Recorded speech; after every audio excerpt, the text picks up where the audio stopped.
Assalamu alaikum. Bismillah ar-Rahman ar-Rahim. We're going to do a review of the last chapter, chapter 19 of the Autobiography of Malcolm X as told to Alex Haley, inshallah.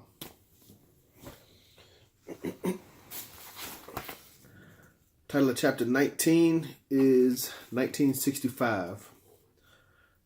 Malcolm says, quote, Negroes or African Americans show no inclination to rush to United Nations and demand justice for themselves here in America, end quote. But Malcolm knew that American Negroes wouldn't demand justice. Malcolm felt that, quote, the American white man so thoroughly brainwashed the black man to see himself as only a domestic civil rights problem, end quote. Malcolm knew Negroes would not rush to follow him into Orthodox Islam.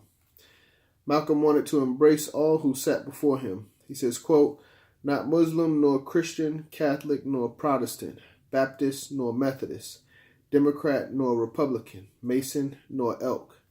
I mean the black people of America and the people all over this earth, because it is as this collective mass of black people that we have been deprived not only of our civil rights, but even our human rights, the right to human dignity, end quote.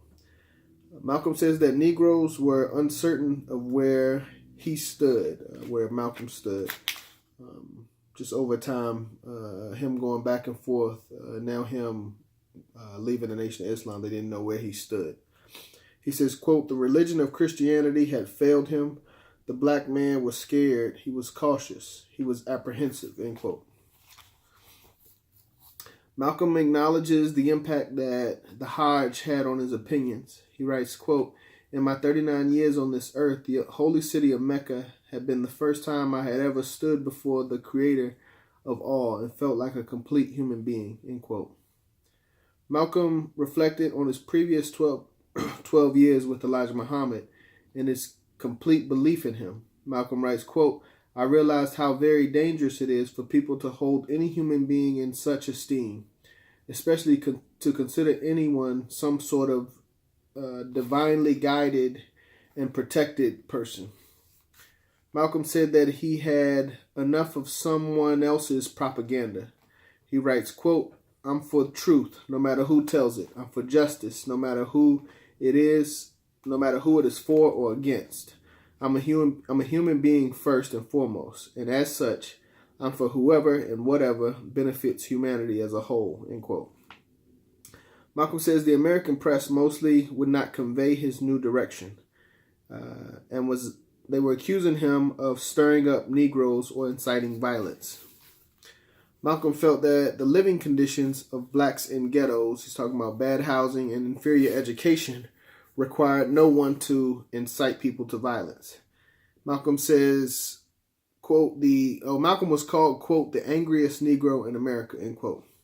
Malcolm spoke what he felt. He says, quote, I believe in anger. The Bible says there's a time for anger, end quote. Malcolm was for justice and believed in the right to defend yourself. Malcolm writes, quote, I believe it is a crime for anyone who is being brutalized to continue to accept that brutality without doing something to defend himself, end quote. Malcolm tried to clarify his new position regarding whites. He writes, quote, I don't speak against whites. I don't speak against the sincere, well-meaning, good white people. I've learned that not all white people are racist. I firmly believe that Negroes have the right to fight against these racists by any means that are necessary, end quote. Malcolm felt that nonviolence only delayed the solution. Malcolm talked about how he was considered a revolutionary and how revolution meant complete overturn, a complete change, destroying of an old system and its replacement with a new system. Malcolm says, quote, the Negro so-called revolt is merely asking to be accepted in the current system. A true Negro revolt might entail, for instance, fighting for separate black